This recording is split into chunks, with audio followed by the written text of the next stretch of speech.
All were completely unfamiliar with the new normal and no one was prepared for it. That is why a society does not remain static, we continue to face changes in our lives. Nonetheless, while some are still having difficult time adjusting, we have no other option but to get used to the new way of living. Change is inevitable, many people claim, and as we are all living in this changed system, let us take in how social change transpires due to the ongoing COVID-19 pandemic.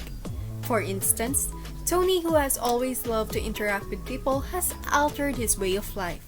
From eating out to restaurants, going out for outdoor activities, school to mass gatherings, as well as vacations.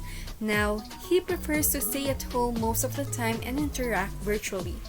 He disinfects and wears a mask as he becomes more conscious with his health. During these trying times, not only Tony's lifestyle has changed, but also his view of the world. Before, everything was almost at ease and not overly complicated, unaware of things and tends to go with the flow.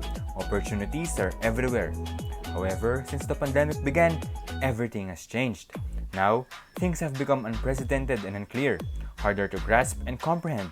Yet, Tony became more aware and eager to learn other people's circumstances, and health became his priority.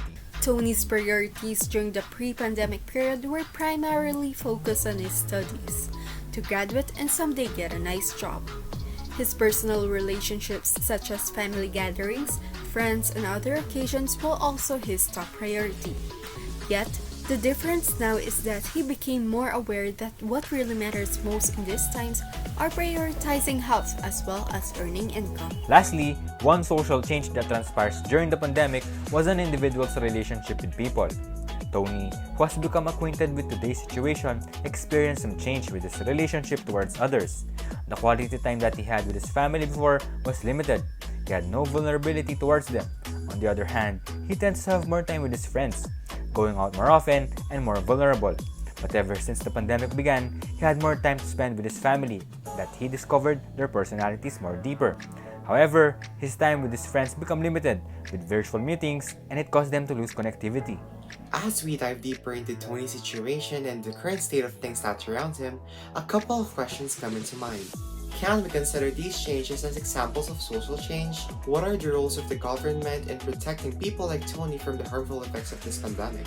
Aside from the government, how did other sectors cope with these changes? And lastly, what are Tony's fears and worries and how does he deal with it during this pandemic?